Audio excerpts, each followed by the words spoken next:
Therapist. She's a child actor. She's so many things, dancer, singer. There's nothing that she doesn't do. Please help me in welcoming Sabrina Lassegue. Thank Hello. you for having me. That was a crazy intro. Because you have a really crazy and robust career as a creative. Like you do so many things. But I always like to start with letting the people at home know something that very basic about you, which is like, where are you from? I'm from Bethesda, Maryland. Bethesda, Maryland. There it is. And what about your trajectory as an artist? Like you were born in Maryland, but how did you start? And what did you start off doing? Did you dance first? Did you act first? How'd that go? I started in print modeling when I was 6 months old. My parents put me in print work, and I modeled for companies like Gap, and kind of the rest is history. At the same time, I was doing dance, and pretty much my childhood was dance and modeling for a while. And then when I was 5, I played young Nala in Lion King, and I did that for about a year and a half of my life. And then from there, simultaneously, I fell in love with movies, so I was always making little documentaries and telling stories.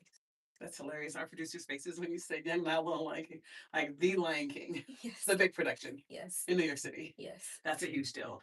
And now a lot of people don't know that you've been to Juilliard not once but twice for two different disciplines. Yeah. Once as a dancer and once as an actress. Like I said, she's a supernova. So, what was life like at Juilliard? It was interesting. The first time that I went around was for ballet, and so it very different than going for acting. It was just a great experience overall, and I feel lucky to have been able to go at all. So, yeah. So you've done that, and you've done so much other conservatory training. So, from your trajectory as a child model and a child actor, it's kind of like snowballed you into becoming this writer and an excellent producer. What is your favorite thing to do? Because you do so many things. Probably acting and directing equally. You have to have a passion for directing. And I've seen you on set. That's where I met you. And you're a very smart director and you're very dedicated. What do you think makes the difference between being a good director and a great director? I think a good director probably knows the story and the script. I think a great director knows every line in the script and all of the pages that each line and what scene falls on what page. So it's more about having a more intimate relationship with the material. Yeah. And how do you go about picking material? Like, is it the kind of thing where you write the material you direct, or I could, well, no, that's not necessarily true. You do direct material that you don't write, but how do you go about picking which projects you do as a director? I typically focus on projects that raise awareness on something, so either mental health, sexual assault, trafficking, women led stories that paint women in a positive light, or if the story is pretty much there. The first feature I did, the story was pretty much there, but there was a stripper character that was very stereotypical. So I worked with the writer to recraft the stripper into like a more, she's a person rather than just like an object in film. Stories like that. That film was centered around mental health and a man with bipolar disorder. That's where we met. So that is the type of projects that I lean towards. Films that kind of highlight underrepresented groups and provide a voice to the unheard. That's and so you've in that lane founded your own company, Extinguish Youth. And I love talking to her about this because when I asked why Extinguish Youth, you said it's what? It's movies for the kids who had to grow up too soon. So just a lot of coming of age stories and stories focused on different, issues that youth face. So depression, mental health, sexual assault, like I mentioned, just familial dramas and issues, foster care awareness, trafficking awareness, all those types of projects. And you have a documentary that was done around your life and your experiences called The Niece, which is blazing all kinds of trails on the festival circuit, winning all kind of awards, and is a very personal piece. And you've done a lot of legislative work attached to that. And I think, if you don't mind talking about that, you've done some really important things and been able to turn your kind of story around and do something that has helped the world. Something that happened to you, you've then taken that and created something that is helping other possible victims and victims of sexual assault. Do you mind talking about that? No. Okay. It's um, very specific. it's well, I mean, more about the documentary. Like, what was that born like from? Yeah, so Fenice is a short doc directed by Sterling Hampton IV, who's a two-time Sundance director. Sterling and I became friends in like 2022, I want to say. Or maybe no, it was 2022. And yeah, he had just finished doing his second documentary that went to Sundance called Merman, and he showed it to me. And at the time, I was working on a feature length documentary with a bunch of different survivors of sexual assault who are in different spaces. So, Amanda Wynn, who does Rise Now and is also an astronaut who went to Harvard and just did her first space mission last year. Um, just different people, Lauren Gray, who is a TikToker, myself being a filmmaker and an actress, and then just a few other people, Oprah Winfrey. And I kind of So casually. Oh, realized I couldn't do I wasn't in the place to kind of like direct the documentary. So, after sharing my personal story with Sterling, I asked him if he had any interest in potentially coming on and doing like a short version of that film. And originally it was called We Were Seeds, because part of my poetry book and the book that I have a biography that's coming out is focused on a poem that won internationally, a competition that says they tried to bury us, but we were seeds, about survivors of sexual assault. So that was the concept, and we kind of narrowed it down into making Fenice just about me and my story. Um, I think my biggest fear with a documentary on me was doing a story that makes me look dead. So Dateline wanted to run and do a documentary, like a Dateline piece on me, but something about that felt like I was watching myself like as if I wasn't here or something. So being able to do it in an artistic way with a documentary director who's so abstract like Sterling made all the difference. And yeah, we just kind of started documenting what I was doing legislation wise. I was working on a law by myself to change the rules of evidence, which would allow survivors of sexual assault, domestic violence, and trafficking to testify via closed circuit courts instead of in person.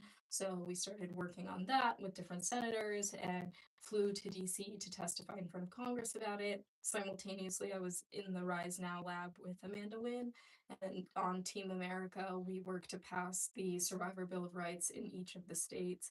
And so rape kits being destroyed was still legal in Maryland, which happened to me. So they asked me if I wanted to start working on that and making it illegal in Maryland, where that happened to me. So I was able to do that, and that's all documented in the documentary. And doing all of this while being under the age of 25.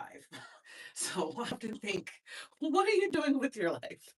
There are young people out here who are making strides and making so much dynamic change. So that's awesome. And I'm so glad to see that documentary doing so well on the festival circuit. You guys absolutely deserve every single flower that's coming your way. But with that being said, you're also in the feature film space as a writer, as a, like I said, phenomenal producer, and as a director. So, what projects do you have? Can you talk about anything that you have going on there? I have a film inauguration day. That is happening, that I wrote, that I'm also a producer on and acting in.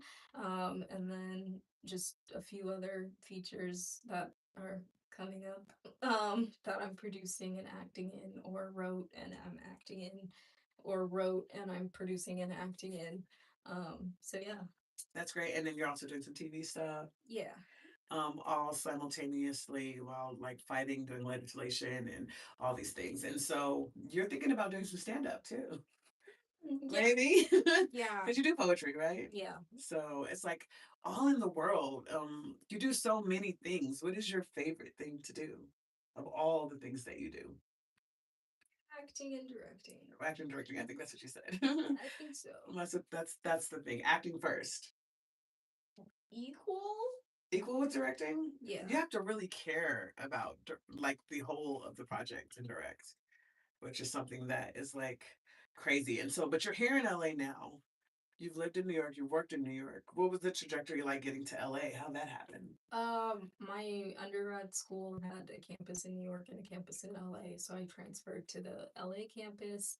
And then the pandemic happened, so I just stayed out here because I had signed a lease. So Oh, so you just kind of happened to just kind of be stuck out here. yeah, But it's working out. yeah. It's actually working out, which is great. Any dream collaborations, like anybody out there that you would love to work with as an actress or director? I'd love to work with Lynn on Lynn Tang, our Lynn Tang of Maeya TV. her projects. No dream collaborations. I don't know, just like the ones everybody wants, like Ryan Coogler, people like that. But you've had some interaction with Ryan Coogler, right? Yeah, proximity. They've reached out to you and like had you be a part of something. Can you talk about that? No. You can't? Okay. See, this is what I'm saying. In this business, there's so much things that you can't talk about. There's so many things that happen behind the scenes that are good things, by the way. But yeah, what do you see yourself in 5 years? Do you see yourself being known as Sabrina Lassegue, the actress, or Sabrina Lassegue, the actor director? Yeah, probably both. Probably both, with like 2 or 3 films under your belt. Two or three. 2 or 3. Oh, I forgot. You're like 200 or 300 Yeah, in like the next 5 years. 20. Yeah, 20. What is one of the most challenging things that you faced in LA as a creative? Hmm. That's a lovely question. Um, most challenging? I don't know, probably being taken seriously. I'm young, I'm black, I'm a woman. um, there's a lot of A lot of obstacles to overcome that are natural that you can't do anything about. yeah, so I just kind of like use them to my advantage. When you can. No, I think there's always a time and a way to use them to your advantage. Well, that's a great outlook to have because some people will have those same things going on and just be like, I can't do this, I can't do that because I'm young, because I'm black, because I'm female. Well, yeah, I think it's about changing other people's perspective on why they need you for those reasons. And what you bring to the table Yeah. because you're very resourceful and fast moving and fast thinking. And you're one of the smartest people that I know. That being said, what's one of your favorite films that came out in the past, I don't know, 1 or 2 years? It's a film that really sticks out as a great film. 1 or 2 years. Sinners. Um, I did like Marty Supreme. I did like Mighty Supreme too.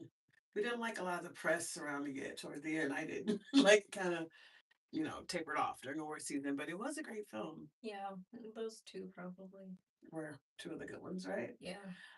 Where do people find you if they want to find you online or follow you, get in touch with you? Oh, Instagram, TikTok. My Instagram, Sabrina Lasagna. My TikTok is directed by Brittany. Why Sabrina Lasagna? Oh, I'm just my last name. It's on my high school diploma. Lasagna? Yeah, that's just always been what people But it's Laseg. in It's just like a play on your last name. since I was in first grade. Oh, that's what I figured. That's what I figured. All right. Well, any advice for any aspiring actresses, directors, young girls out there in LA that are trying to make it happen? What's a good piece of advice you could give them? Young girls, Mhm. read a contract before you sign it. Get a good lawyer on retainer. Don't blow your money fast. Um, do research on who you're getting into business with. Um, all money is not good money. All managers are not real managers. And just always be having fun and connecting with more people. That is great advice out there, guys. Make sure that you follow Sabrina and keep track of her. She has a whole IMDb. She's doing wonderful things. And if you want to make anything happen, if you want to help fund any of her projects, find her on IMDb. And she's open for business if you're coming with good business. All right. But stay tuned. We have more interviews coming up. Thanks for joining us. Bye. That was great advice. Always read the contract. Who thinks about that kind of stuff? Why